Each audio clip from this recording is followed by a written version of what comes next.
Hey guys, welcome to Climate Day 3. This is pretty much the last lesson for climate. Pretty quick unit. A lot of it is review, so we can kind of blow through it pretty quick.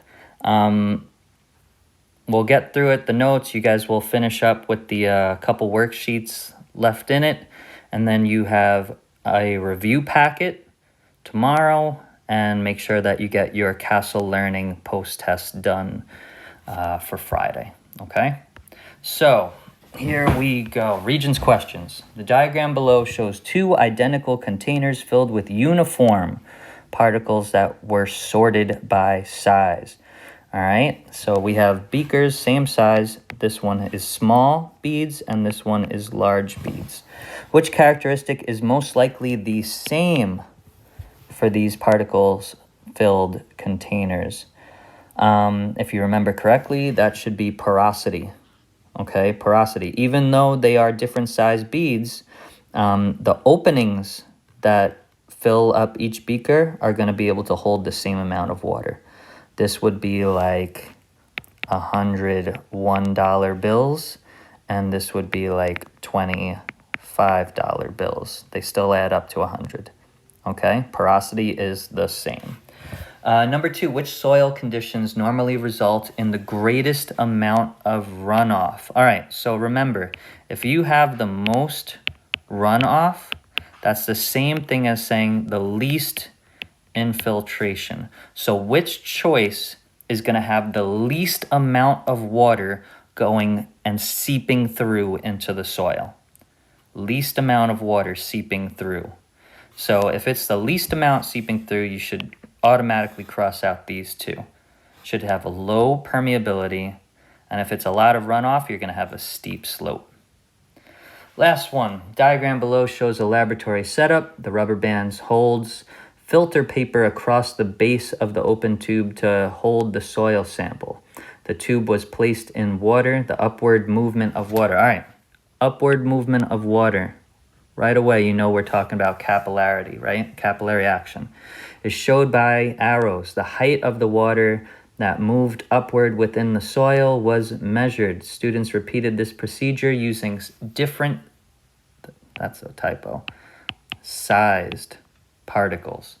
All right, so if we're talking about capillarity and we're talking about size, the one thing that you really should have remembered about capillarity is small particles have the most capillarity. And if you look at this data table, that's going to support it. Look, the smallest, this is medium and this is large, the smallest particles had water travel up the highest. Okay, so capillarity was greatest in soils with smaller particles. Okay, certain buzzwords will give you the answer a lot easier. Okay, so the first thing, let's talk about weather versus climate. When I ask you for the weather, I want to know what's going on right now at my specific location. If I'm talking about climate, I'm asking you for basically what's the average weather in this region. All right, so this is a specific time and place, right? This is a region, long period time. Okay, so remember, it could be a hot and humid day in Canada, right? You can have a hot, humid day in Canada. That would be an example of weather. But if I asked you for what's the climate in Canada, you know that Canada is typically cool and dry, right? That's climate.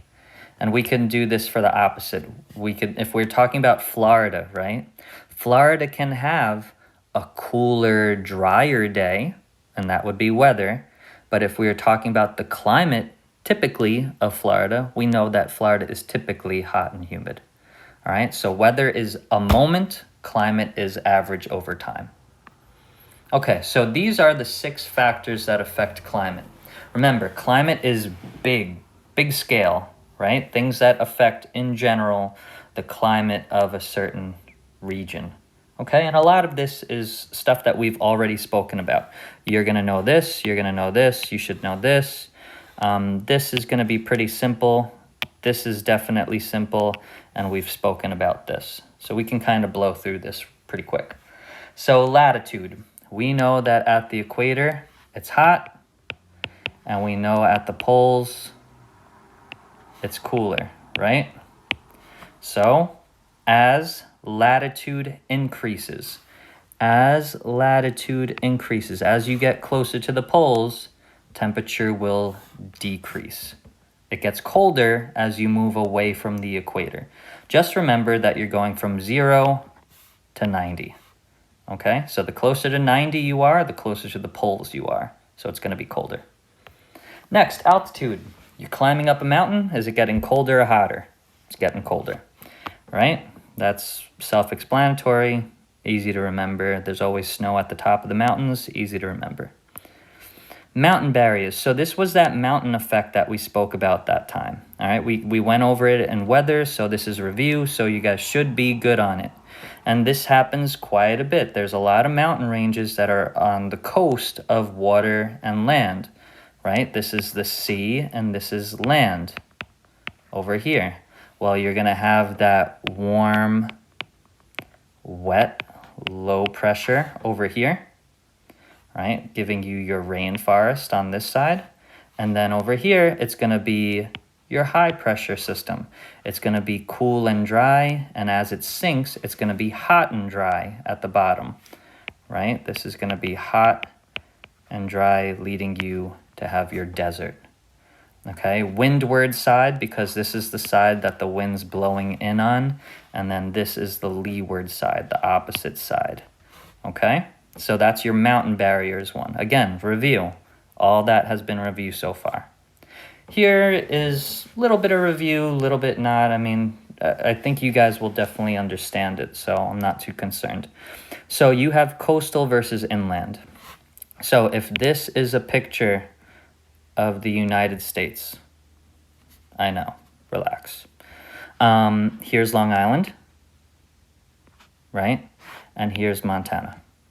Okay, don't quiz me on my geography, but here's Montana and here's Long Island.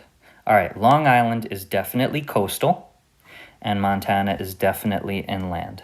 Okay, so if you remember correctly, water, when we talk about water, it has that high specific heat. Okay, that means that it takes a whole crap load of energy to change temperatures in that region. So that means it stabilizes.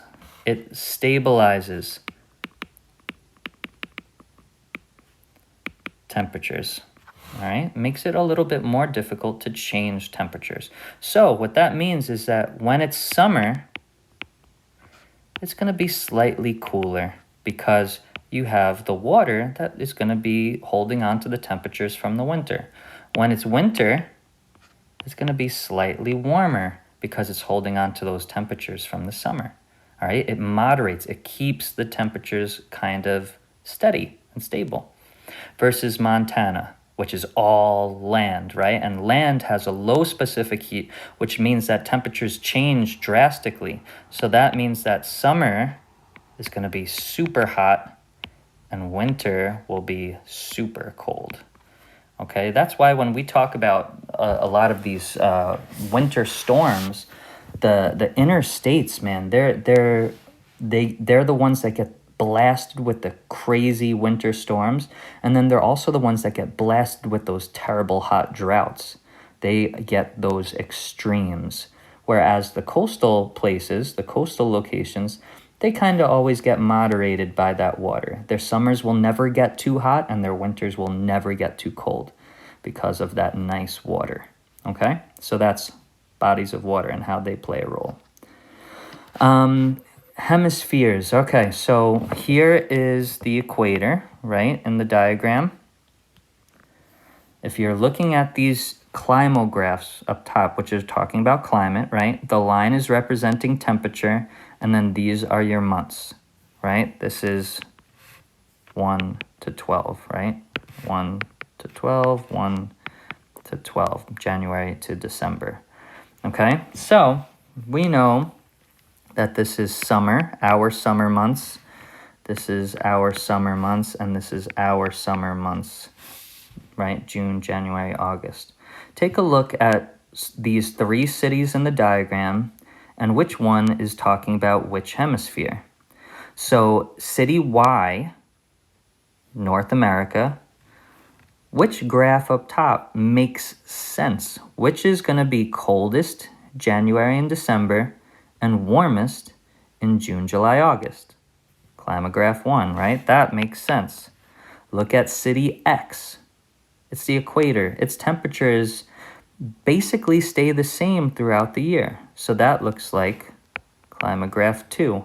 And city Z is below the equator. And if you guys remember when we spoke about seasons, when you are in a different hemisphere, right? We always talk about the northern hemisphere, but when we talk about the southern hemisphere, their seasons are opposite ours.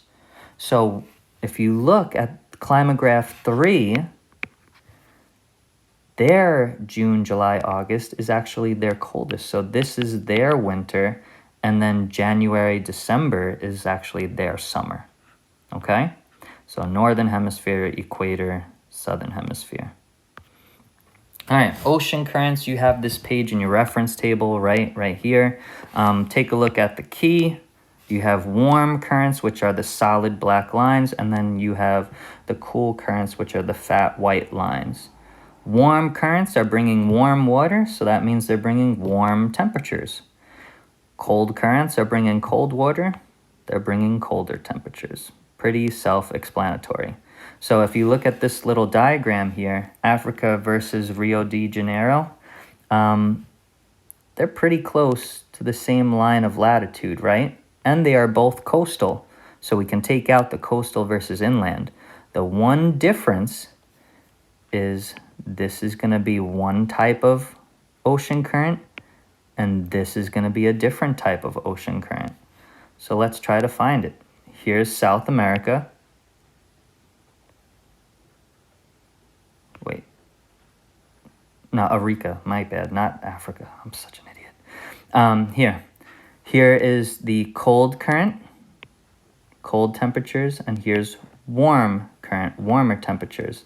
That's why Rio de Janeiro has warmer temperatures, because you have warm currents of water here. This is going to be colder in Arica because you have colder currents here, colder temperatures. All right, planetary wind belts. This should be self-explanatory. We've done this plenty of times. Remember your belts. If it's wet, we know it's low pressure. If it's dry, you know it's high. And it alternates, right? So low, high, low, high. And if it's low and wet, that means that it's getting a lot of water, rainforest. If it's dry, that means that it's no water. That means that it's a desert. Okay? Easy. We've done it. I'm not going to waste too much time on it. All right, so let's go over this. Don't make fun of my reading. God knows I haven't hard enough time. Base your answers to the diagram. The map shows a view of Earth from above the North Pole. All right, so make sure that you understand that this is the North Pole. All right, we are looking above the North Pole down onto Earth. So that means these lines, right, this is longitude, okay? And then these are latitude, okay? The points on the map indicate positions of, R, Iceland, and Y, Russia. All right, that's what we're gonna go with. I'm not even gonna try it, okay? So this is R and this is Y. Okay, the graph shows average monthly air temperature, which is the line graph. So this is temperature on the lines, and then the bar graphs are precipitation. Okay, fine. Question 1, explain why R has cooler summers and warmer winters. All right, cooler summers and warmer winters. All right, if you look at this picture in the middle, the globe, R is coastal. Look at Y. It is very much inland. That's a major difference, right? And we said, if you're coastal, it moderates your seasons. Summer is not going to be as hot. It's going to be slightly cooler, and your winters won't be as cold. They're going to be a little bit warmer because of that high specific heat of the water. Next, 2, describe one way the yearly precipitation in Y differs from that in R. All right, well, just look at the graph. You don't have to explain anything. Just describe what you see. They get more precipitation in Y in those warmer months in June, July, August. All right, in the summer versus the winter. Okay? Didn't ask why, just read the graph and give explanation. Next, 3, identify one warm and one cool ocean current that affects the climate of Iceland. Okay, so in order to answer that question, I know you just saw the answer, but here, let's take a peek. This is Iceland right here. Here's your cold, and here's your warm current. Okay, so this is cold, that's hot. And that's why we got those as our answers. Okay? So what I want you guys to do, so this was your notes. So you should have gotten all that down. I want you guys to finish up these 2 pages. Okay? And tomorrow I'm not going to make a video for it, but your job is, here's a little review. You don't have to do it, this part. This is just making a summary like study guide for your test if we had class. But these are all practice regions questions. I would like for you to try to do these. Again, I'll post an answer key so that you guys can compare your answers. But the big major assignment that I want you to get done that will be due on Friday that I'm grading is the castle learning. So please make sure that you get that done.